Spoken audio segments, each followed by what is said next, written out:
Isaías, livro do profeta Isaías, capítulo 45, um dos textos que mais gosto. Vocês já ouviram, eu acho que alguns sermões que eu fiz nesse texto de Isaías 45, e eu gostaria de que vocês ouvissem mais um. Prometo não repetir o sermão, mas o texto é o mesmo. Isaías 45, do versículo 1 ao versículo 7. É o texto da Bíblia que eu mais fiz sermões. Foi o texto da minha exegese ao presbitério, exegese lá no seminário de profetas.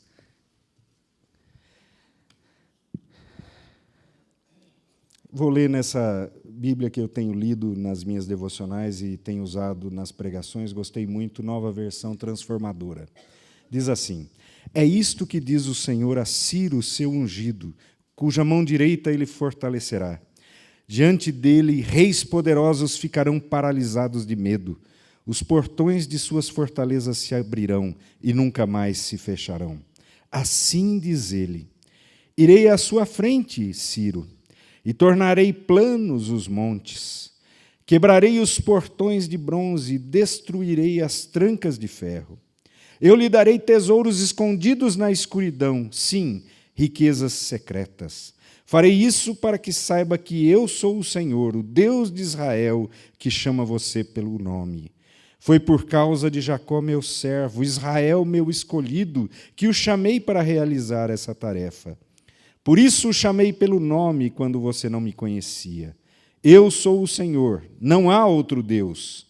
Eu o preparei para a batalha, embora você não me conheça, para que todo o mundo, de leste a oeste, saiba que não há outro Deus. Eu sou o Senhor e não há outro. Formo a luz e crio as trevas. Trago a paz e crio a calamidade. Eu, o Senhor, faço essas coisas. Que o Senhor abençoe a sua palavra para a nossa edificação nesta noite. Em 1989, no segundo turno da eleição de 1989, foram entrevistar o candidato que havia perdido, não foi para o segundo turno, Leonel Brizola, e perguntaram para ele em quem ele ia votar dos dois candidatos que haviam ficado, Lula e Collor. E ele deu uma resposta fantástica. Ele diz: eu não sei se eu voto no diabo ou no coisa ruim. Ele respondeu assim: eu não sei se eu voto no diabo ou no coisa ruim. Assistindo o debate de quinta-feira à noite, eu fiquei mais ou menos com a mesma impressão na minha mente. Assim, eu fiquei assim mais ou menos, talvez, com a mesma ideia. E não sei quanto a você, se você gostou e tal. Eu, pessoalmente, não gostei. Eu tenho ficado muito preocupado nesse sentido com o nosso país. E quando a gente começa a ficar preocupado, e a gente começa a antever o que pode vir a acontecer, isso é um problema muito sério. A comunidade de Israel, no tempo do exílio babilônico, começou a ter esse problema. Eles começaram a ouvir falar que um povo estava se levantando contra os babilônios. E deixa eu explicar, os babilônios, eles foram ferozes inicialmente, tirando o povo lá, mas eles foram senhores tranquilos para o povo no exílio. O povo de Israel viveu absolutamente tranquilo lá no exílio. Aliás, eles enriqueceram lá, muito. Eles aprenderam duas coisas que eles fazem até hoje. Eles aprenderam a emprestar dinheiro a juros, fazem até hoje, os grandes bancos ainda são dos judeus, e eles aprenderam a trabalhar com joias, fazem até hoje. As maiores joalherias do mundo ainda são dos israelitas. Eles viviam uma vida tranquila, enriqueceram, prosperaram muito lá, e aí eles ouvem falar que os persas estão começando a derrotar os babilônios, estão começando a chegar perto da Babilônia, e o que vai ser de nós? O que vai ser de nós? E os persas eram terrivelmente ferozes. Sabe quem inventou a crucificação? Não foram os romanos. Quem inventou a crucificação como pena de morte e de tortura foram os persas. Os persas eram o povo mais feroz daquela região. E eles estavam chegando. E aí alguém fala, gente, mas vocês não lembram dos textos antigos? Vocês não lembram que o profeta Isaías falou? Você não lembra quem é o nome do líder dos persas? Os persas têm um líder, chama Ciro. E o profeta Isaías, no capítulo 45, fala desse Ciro. Aliás, no capítulo 44 também. Vocês não lembram disso? Vocês não lembram que isso já está profetizado? E então que um texto como esse volta à mente do povo, naquele momento em que eles estão vivendo, naquela situação terrível de medo, de angústia, o que será de nós? Eles lembram que Deus já havia falado muito tempo atrás acerca do que iria acontecer. E é este texto aqui de Isaías 45, de 1 a 7. É um dito profético, um termo técnico chamado de oráculo profético, dirigido a um Ciro, que ninguém sabia quem seria esse Ciro, mas agora se sabe, é o líder dos persas que está vindo. E é interessante que o oráculo é dirigido a ele, não fala, o de 44 fala sobre ele, mas do 45, 1, é dirigido a ele. Ele deveria ser o receptador da mensagem que Deus está dando, Ciro. E nesta mensagem, que é dirigida a Ciro, o povo de Israel encontrou esperança em meio àquele momento de crise.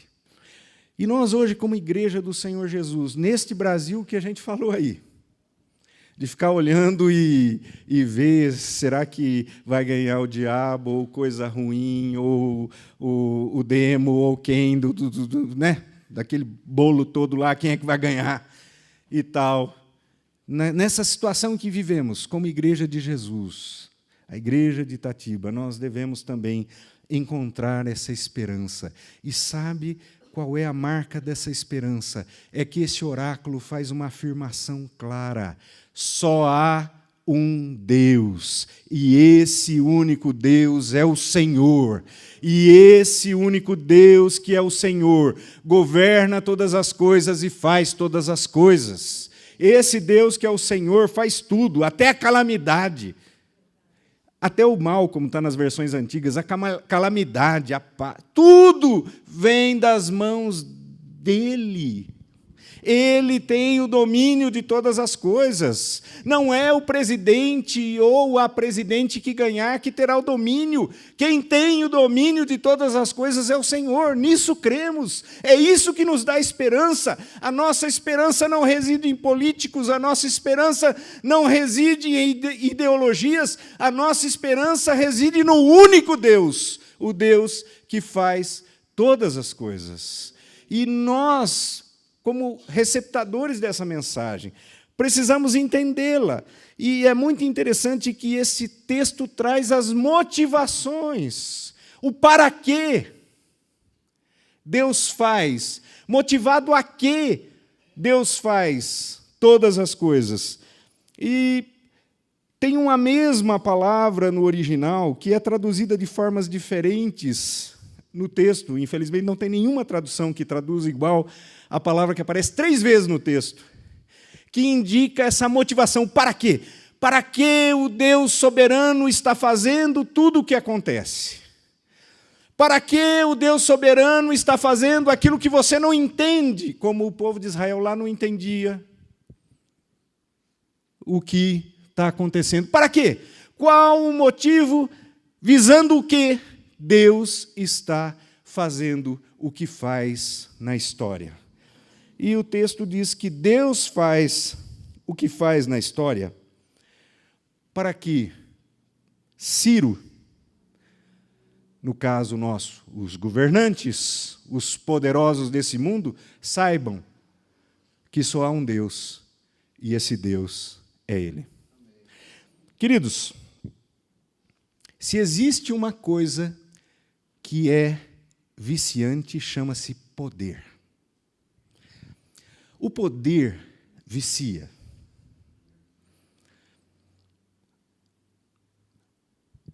Poder é um negócio terrível e torna a pessoa que é detentora dele, que começa a se deixar levar por esse vício, traz a ela a sensação de que ele é Deus. Todo mundo que tem muito poder pensa que é Deus. Pensa que pode tudo, que tudo o que ele faz é correto, que mesmo quando ele erra, que mesmo quando ele rouba, isso é correto. É a ideia de que ele é um Deus, pode todas as coisas. Mas a mensagem, e Ciro era um rei desse tipo, a mensagem que devia chegar para ele, Ciro, você não me conhece, mas deixa eu te dizer uma coisa, só eu sou Deus, só eu. E você não me conhece, mas vai ter que saber isso aí. Não pense que você é Deus, só eu sou. E ele faz uma coisa tremenda. Para você ter certeza disso, você vai ter uma vitória que vai ser marcante. E eu vou lhe dizer qual. No versículo de número 2, está escrito assim: quebrarei os portões de bronze. Isso trouxe muito problema durante muito tempo para os estudiosos do Antigo Testamento, os entendidos na Bíblia hebraica. Por quê? Porque aparentemente tinha um erro. Usou-se uma forma hebraica que fala em coisas duplas, ao invés de usar o plural. E estava falando quebrar portões, eles pensavam que estava falando de todos os portões que estivessem, ou seja, que Ciro conquistaria qualquer reino.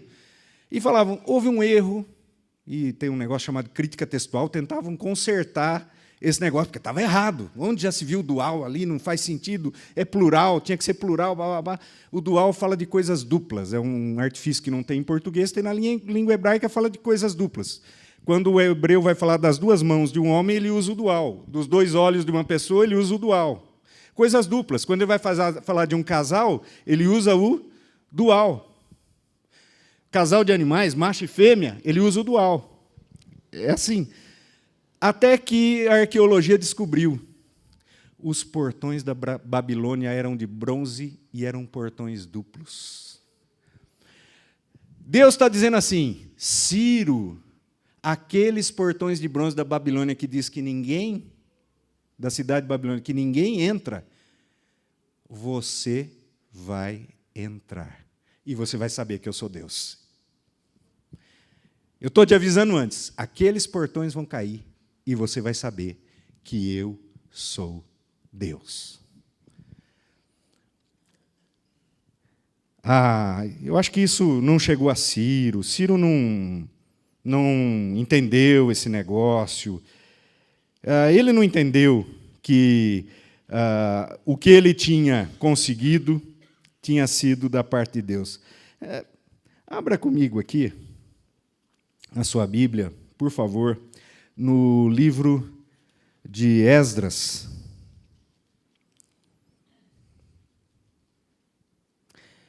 Capítulo 1, versículo 2. Veja se Ciro entendeu que foi Deus que deu a vitória e a conquista para ele. Assim diz Ciro, rei da Pérsia: o Senhor, o Deus dos céus, me deu todos os reinos da terra. A quem ele atribuiu a vitória dele? A Deus. Olha que interessante. Por quê? Porque alguém foi falar para ele, essa mensagem chegou até ele. E chegando até ele, quando ele conseguiu aquilo, ele falou, de fato, só pode ser Deus, o Senhor dos israelitas, quem me deu isso, essa vitória. Queridos, isso nos lembra, como igreja, que a igreja tem um papel importante e uma missão nisso. além da bênção de sabermos que o Deus soberano está fazendo tudo, isso traz para nós uma missão, a missão profética que a igreja tem.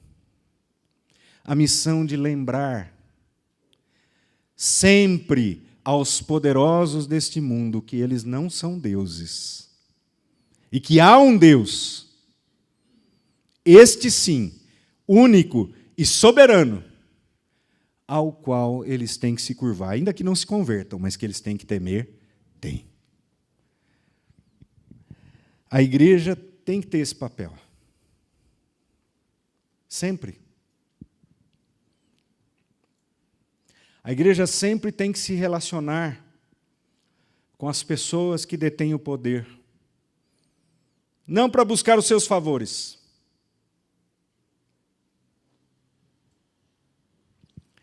Não para manter uma, desculpe a palavra, promiscuidade, mas para ser a voz que fala, olha, Deus pode te abençoar, mas você não é Deus, busque a Ele. Se você fizer um bom governo, é bênção de Deus. Deus é que vai te abençoar. Essa missão da igreja é uma missão que ela não pode passar a outros. E eu sempre levo muito a sério essa missão.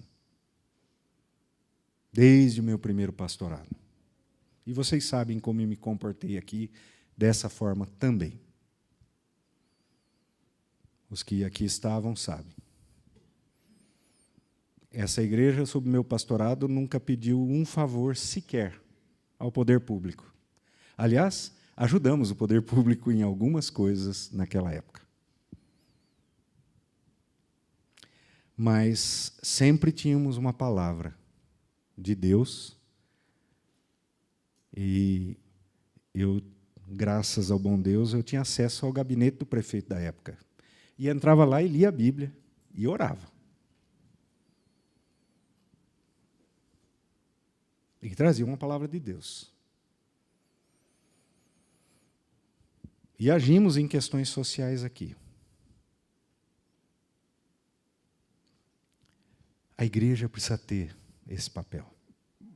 Ela precisa ter. Porque ela é a porta-voz do Deus soberano, o único Deus que existe, o único Deus que existe e que faz todas as coisas. E que tem uma mensagem a dar para os poderosos. Ele faz todas as coisas em primeiro lugar para que os poderosos saibam que há um único Deus, e esse Deus é o Senhor. Mas há uma segunda motivação que o texto apresenta. Eu tenho 35 minutos, né? Então ele falou que não posso pregar mais que 35 minutos. Deixa eu ir. Brincadeira. Já está. Não, ele é chato. De vez em quando você está falando, ele fica lá dando as coisas, viu? Eu sei. Esse camarada conheço de outros carnavais. É bom ver os alunos da gente, né? Muito bom. Gente que passou na sala de aula muito tempo atrás. É legal, mas é um menino de ouro. Segundo motivo pelo qual Deus faz o que faz soberanamente é por causa do seu povo. Versículo 4 é a mesma palavra que introduz aí, foi por causa de Jacó, meu servo, Israel, meu escolhido. Deus faz o que faz por causa do seu povo. Querido, você pode não estar entendendo o que está acontecendo, mas você vai ser abençoado pelo que está acontecendo se você é povo de Deus. Tem um versículo que a gente precisa colocar na mente, que é verdadeiro. Todas as coisas cooperam para o bem daqueles que amam a Deus. Tudo que Deus faz há de redundar em bênção. Não estou dizendo bem-estar, estou dizendo bênção. Muitas vezes a bênção de Deus é contra o nosso bem-estar. Quero dizer por experiência própria. E se você ainda não teve essa experiência, vai ter. A maioria já teve, mas se não teve, vai ter. Você vai ver que muitas vezes você vai ser tirado do seu bem-estar e depois você olha para trás e fala, puxa vida, eu precisava passar por isso. Eu não gostei nada de ter passado por isso. Foi muito dolorido na minha vida, mas eu precisava ter passado por isso. Experiências dolorosas na minha vida têm se transformado em bênção. Creio que na vida de vocês também. Tudo que Deus faz redunda em bênção. Ele faz pensando no seu povo. Ele faz pensando no aperfeiçoamento, na santificação, no crescimento, na maturidade do seu povo. Todas as coisas. Deus não faz coisas para o nosso mal. Deus o tempo todo diz, os pensamentos que eu tenho para vocês não são pensamentos de mal, são pensamentos de bênção, diz a Bíblia. Vocês estão sofrendo porque precisam passar por isso.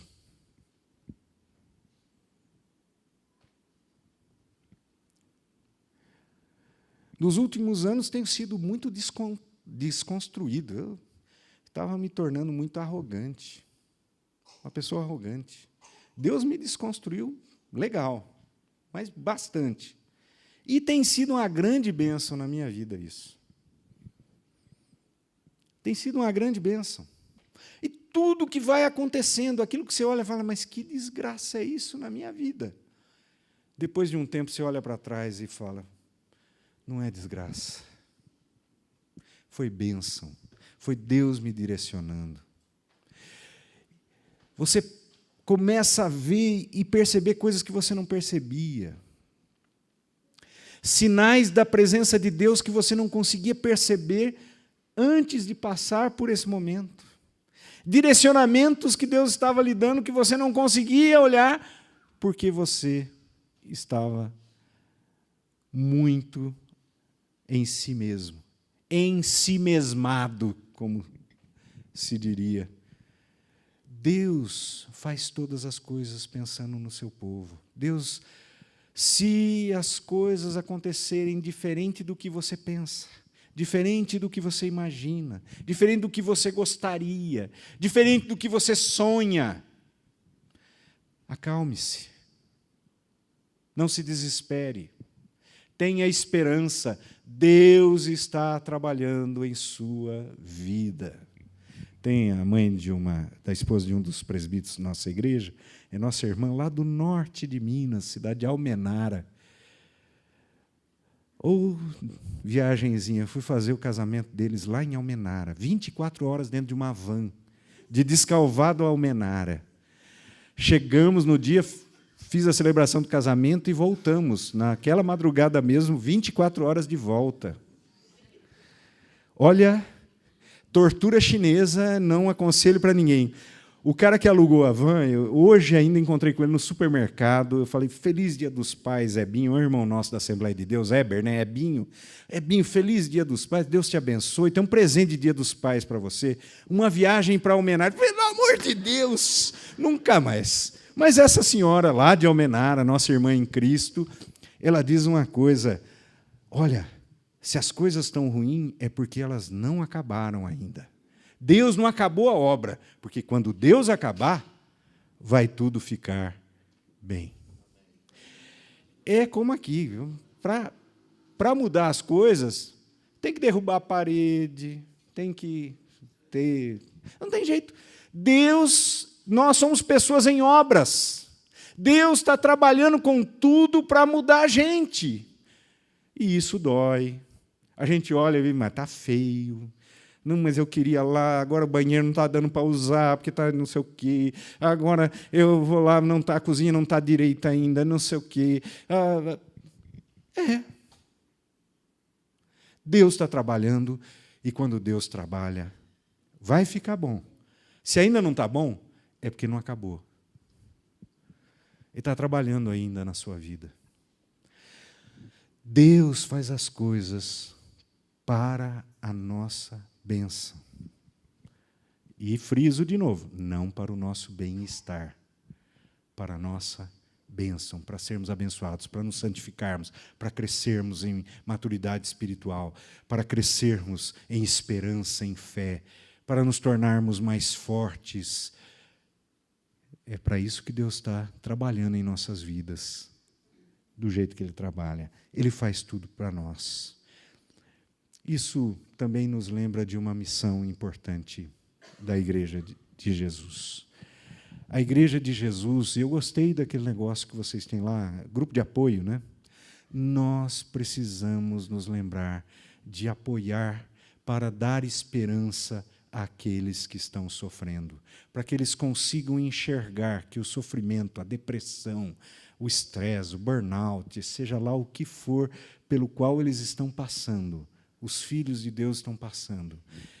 Há esperança, Deus está trabalhando, a igreja precisa fazer isso, precisa dar esperança àqueles que estão sofrendo, não a esperança vazia e vã que falso profeta dá, eu profetizo, que essas coisas, não, a esperança bíblica, que é a esperança, Deus está trabalhando em sua vida através dessas provações, e quando você sair delas, você vai sair muito melhor do que está, você vai sair muito mais abençoado do que está. A igreja tem esse papel, nós precisamos, como igreja, sempre nos lembrar desse grande papel de darmos esperança ao povo de Deus que por um momento perca a esperança, vencido pelas dificuldades da vida. Não, ninguém precisa ser vencido. Nós já somos mais que vencedores, por meio de Jesus. Ainda que sejamos entregues à morte todo dia, ainda que sejamos considerados como ovelhas para o matadouro, nós somos mais que vencedores, por meio daquele que nos amou, Jesus Cristo. Então, nós precisamos nos lembrar disso. Aliás, é muito interessante, eu faço um paralelo assim, com a história de Jesus nesse ponto. Você já lembra de Jesus andando com 2 discípulos de Emaús? Aqueles discípulos estavam lá, cabisbaixos, tristes. E aí Jesus, que inicialmente não foi reconhecido por eles, começou a andar com eles. E aí Jesus falou para eles assim, mas por que vocês estão tão tristes? E aí um deles fala, mas você é o único que está vindo de Jerusalém e não sabe o que aconteceu? O quê? Jesus, que nós tínhamos esperança que fosse trazer a libertação dos romanos. A gente achou que ele ia instalar o reino, que ele ia ser declarado rei de Israel, que Israel ia expulsar essa romanada terrível, esses opressores daqui, e que tudo ia melhorar, e agora mataram ele. E já faz 3 dias. O que é que Jesus fez com eles? Voltou a dar-lhes esperança. Primeiro pelas Escrituras, mostrando para eles, olha, vocês não ouviram ainda, não leram, nunca ouviram, porque naquela época eles ouviam as Escrituras, não liam, né? Vocês não ouviram as Escrituras que dizem que o Cristo precisava padecer, morrer e que ressuscitaria? E começou a falar das Escrituras para eles. Depois ficou com eles à noite, foi cear com eles e partiu o pão. Quando ele partiu o pão, lembrando do sacrifício dele, este é o meu corpo, que é dado por vocês. Os olhos deles se abriram e eles voltaram cheios de esperança. Saíram correndo de volta na subida, porque para vir foi na descida. Eles vinham cabisbaixo, imagino, caminhando tropegamente e tal. Subiram correndo rapidamente, de volta à noite, sem ter medo de salteador, de escuro, de nada.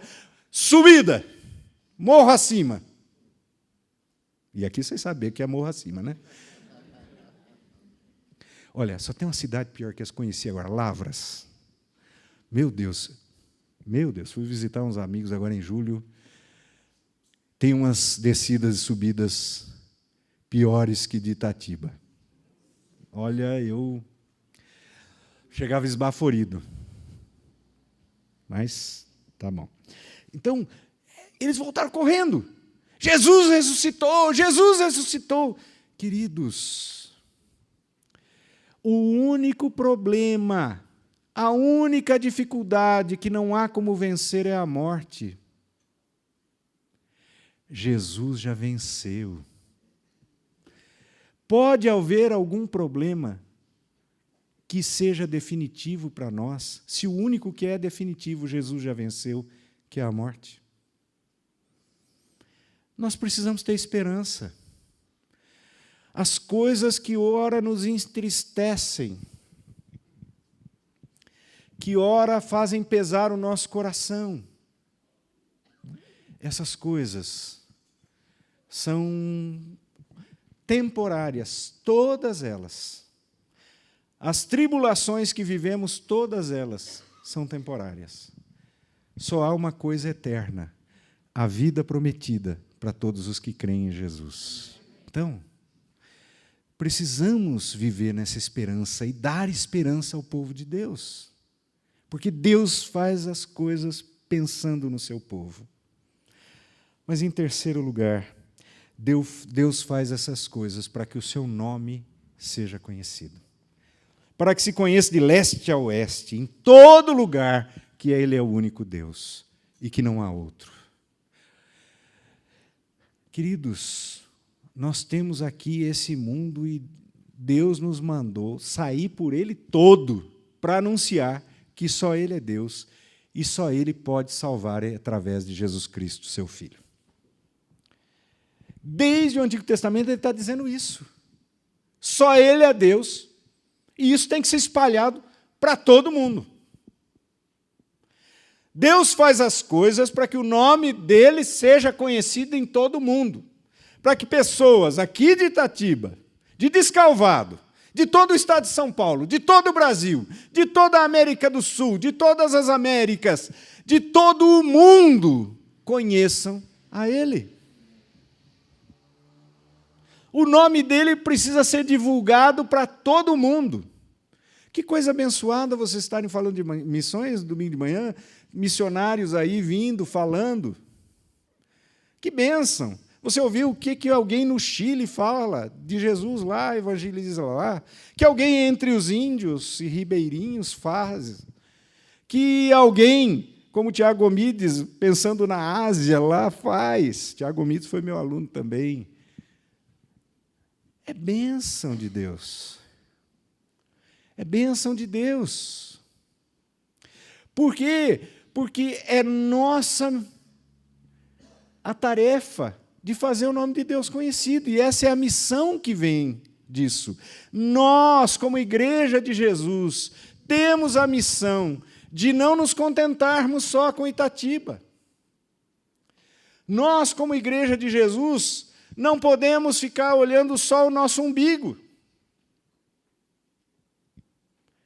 Eu acabei de dizer que o reverendo Flamínio Rodrigues, em 1896, ia para Itatiba. Não sei como ele ia. Muito possivelmente, saía de Itatiba e ia para Descalvado. Esqueci que eu estou aqui, não lá. É um problema. Ia para Descalvado. Você acha que era confortável essa viagem em 1896? Quantos dias será que ele levava para chegar lá? Não, acho que não ia num dia só, não.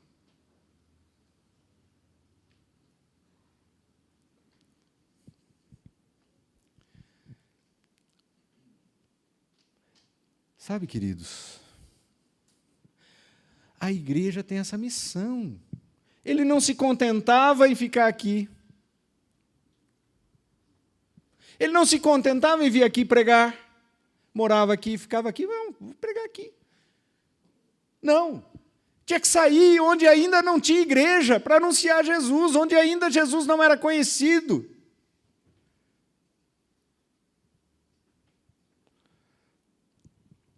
Depois mudou-se para Descalvado.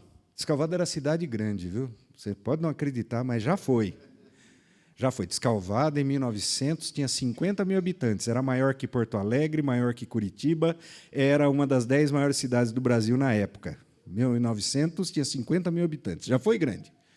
Hoje tem 30 mil. Mas em 1900 tinha 50 mil. Então, mudou-se para lá um missionário, o reverendo Alva Hardy. Alva Hardy morou de 1907 a 1927 em Descalvado. Ele foi pastor lá até 1932, mas ele depois mudou-se para Uberlândia, e de lá ele visitava, foi evangelizar Uberlândia, e de lá ele vinha pregar em Descalvado. Então, Descalvado foi uma cidade grande, tinha um missionário morador lá. Olha, Itatiba acho que não teve essa bênção, mas Descalvado. Alvahard, sendo pastor lá em Descalvado, foi presidente do Supremo Concílio da Igreja Presbiteriana do Brasil. Olha só, Descalvado já teve um presidente, pastor da igreja, presidente do Supremo Concílio, sendo pastor lá. Mas ele, todos os domingos, ele pregava pela manhã em Descalvado. E todos os domingos, uma semana ele pregava em Araras, uma semana em Leme, uma semana em Limeira, uma semana em Pirassununga. Todos os domingos. Então, é muito interessante que, vendo as atas antigas lá, eu li as atas, né, o presbitério sempre observava que o conselho não tinha tido o número mínimo de reuniões, uma reunião a cada 3 meses e tal, que é a norma presbiteriana. E ele respondia, sempre que, na primeira reunião, depois das observações, ele respondia. Ele era muito sistemático, Alvahard, e ele respondia no livro de Atas, dizendo: os presbíteros da igreja são fazendeiros que moram fora da sede do município. E, para quem não sabe, Descalvado é o 2º maior município em extensão do estado de São Paulo. Então, moram fora da sede, há fazendas lá. Eu tenho um membro que mora numa fazenda a 35 quilômetros da sede da cidade. Então, só para você ter uma ideia. Então, naquela época, você imagina um cara que ficasse a 20, 30 quilômetros. Ele falou, eles só vêm no domingo para a cidade de manhã, participam do culto, e eu não tenho tempo para reunir o conselho após o culto, porque após o culto eu almoço rapidamente e viajo para pregar em outra cidade todo domingo. Então, quando é necessário, reunimos o conselho. Todo ano, é a mesma observação, todo ano, na primeira reunião seguinte ao presbitério, a mesma resposta. Sempre. Olha, Limeira é uma igreja com 1.900 membros comungantes. É filha da igreja de Descalvado. A cidade de Limeira tem um presbitério inteiro, hoje. E Leme e Araras e Pirassununga formam um outro presbitério. Tem 2 presbitérios fruto desses domingos que ele ia pregar. E que formam hoje o Sínodo de Limeira, que foi desdobrado do Sínodo de Campinas. Porque um homem entendia que tinha que falar de Jesus. E não bastava falar de Jesus ali onde ele estava, mas tinham cidades ali em volta que precisavam ouvir falar de Jesus também. Essa é a tarefa da igreja.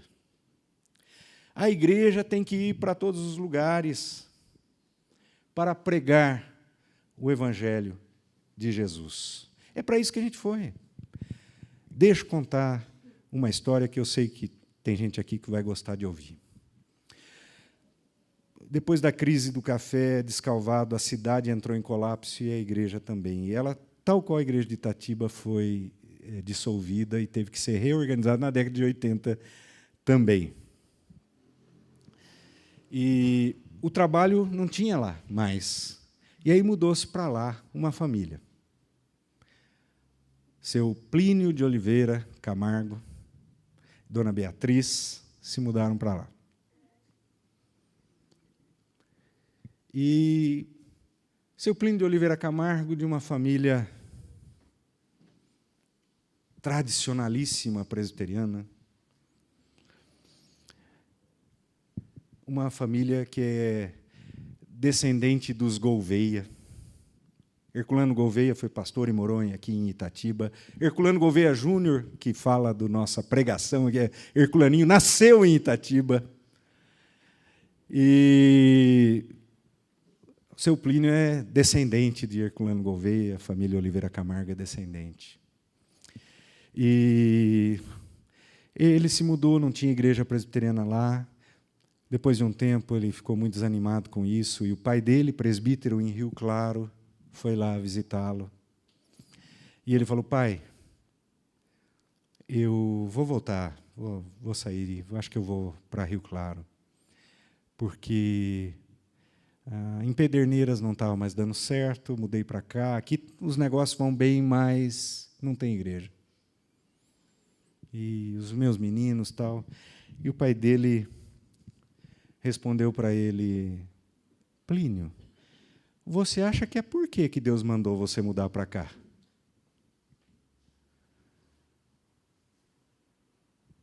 É só para fazer negócio? E ele disse que no domingo seguinte, ele, que nunca havia orado em público, de forma audível, estava dando aula de escola dominical e pregando. E saiu convidando a vizinhança. E recomeçou o trabalho presbiteriano lá. E gente foi se convertendo. Queridos, nós vamos para onde a gente vai.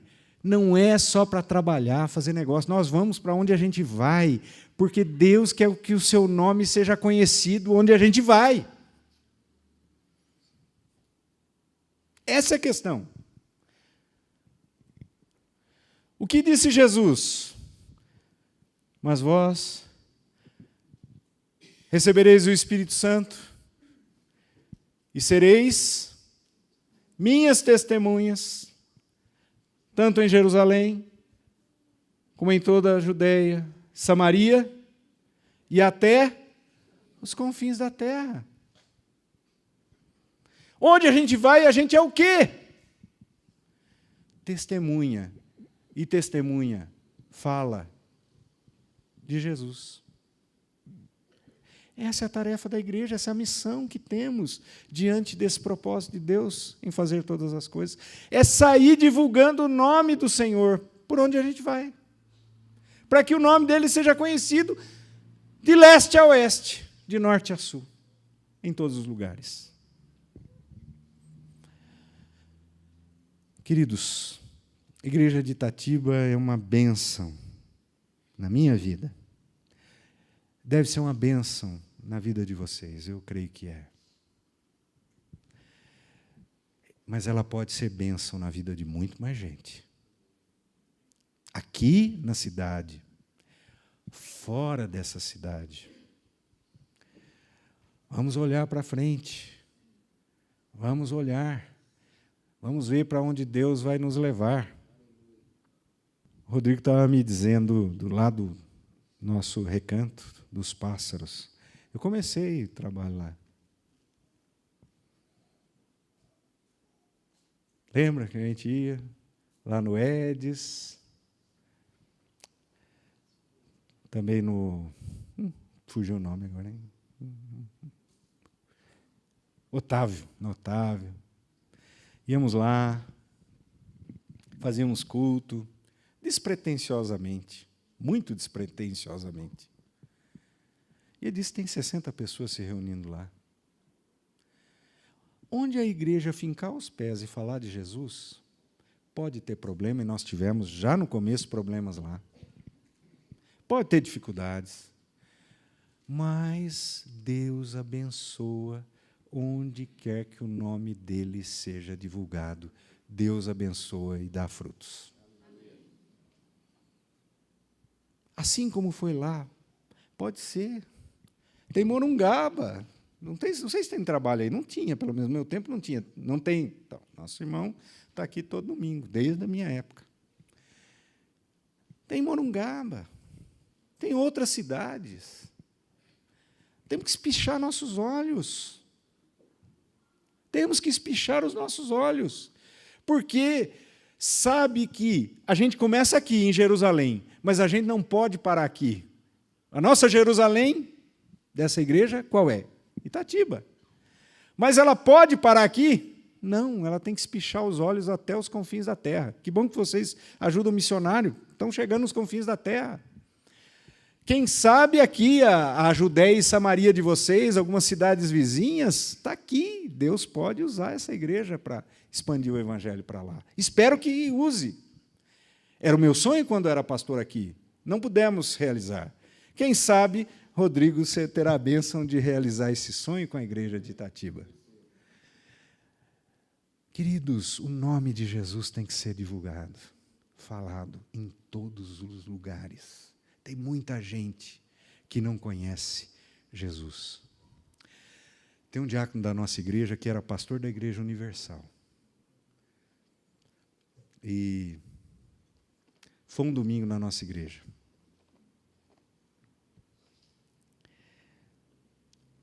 E depois ele me procurou e falou, no final do culto, ele falou, o senhor me desconcertou. Eu falei, como? O senhor me desconcertou. O senhor falou sobre uma coisa que eu nunca ouvi falar. Eu falei, o quê? Graça de Deus. Salvação. Eu vou voltar para lhe ouvir. Está voltando até agora, já é diácono da igreja. Batizei e fiz profissão de fé, e hoje ele é diácono da nossa igreja. E hoje ele estava fazendo uma oração lá, eu falei, meu amigo, que oração, está estudando engenharia civil agora. Além de pastor da Universal, ele era pedreiro. E agora está fazendo engenharia civil. Tá falando bonito lá, eu falei, ô amigo, o que é isso? Não, aprendi com o pastor. Eu falei, tá bom. A oração, nós te agradecemos pelos teus feitos memoráveis. Eu falei, meu Deus, feitos memoráveis. Bênção de Deus aquele irmão. Bênção de Deus, é um trator para falar do Evangelho. Ele puxou a igreja vai para os bairros carentes da cidade, a gente vai lá, leva lanche, leva brinquedo para a criançada, conta história, canta música, fala de Jesus, conversa com o povo, senta com o povo e tal, sábado à tarde. É uma maravilha aquilo. Tá botando, não, nós temos que ir para os lugares onde o pessoal não conhece. Aqui o pessoal já está cansado de conhecer, vamos lá onde o pessoal não conhece. É isso que a igreja precisa. E onde as pessoas não conhecem Jesus. Até em assentamento sem terra a gente vai. Vai lá, já fomos uns 2, 3 lá. Já conheci uns 2, 3. Tem os bons, tem os ruins. Aprendi que tem assentamento sem terra, que, na verdade, você podia dizer que lá é uma cracolândia. Só droga. E tem assentamento sem terra. Sério, os caras estão trabalhando a terra lá mesmo, estão fazendo e tal. Tem das duas coisas. Eu era muito preconceituoso com assentamento sem terra. Agora eu vi que tem os que eu pensava que tinha. Tem mesmo. Os caras estão lá para se apropriar do terreno e vender para comprar droga. É isso que eles querem. Tem. Mas tem o que o pessoal está trabalhando na terra mesmo. Viu? Lá em Descalvado tem. Eu perdi um pouco do meu preconceito lá. E a gente vai lá. Tanto na Cracolândia quanto no assentamento, que é tudo família lá, o pessoal que está cuidando da terra mesmo, está plantando, está não sei o quê, a gente vai nos dois. Né? Os dois precisam ouvir falar de Jesus. Os dois lados. E a gente vai. A gente vai. No da Cracolândia é muito interessante. Né? A gente foi perguntar para eles como é que a gente reúne o povo aqui. Não é simples, o pessoal já está acostumado, é solta rojão. Por quê? Porque é o aviso da droga, gente. Então, como é que você reúne gente na Cracolândia? É assim, você chega lá no assentamento e diz, como é que você reúne gente? Você chega, solta rojão. Então, a gente compra rojão e chega lá e já olha rapidinho, junta um monte de rapaz lá e tal, não sei o quê. Ficam meio decepcionados. Come o lanchinho, ficam meio decepcionados, não é bem o que eles esperavam, mas a gente reúne.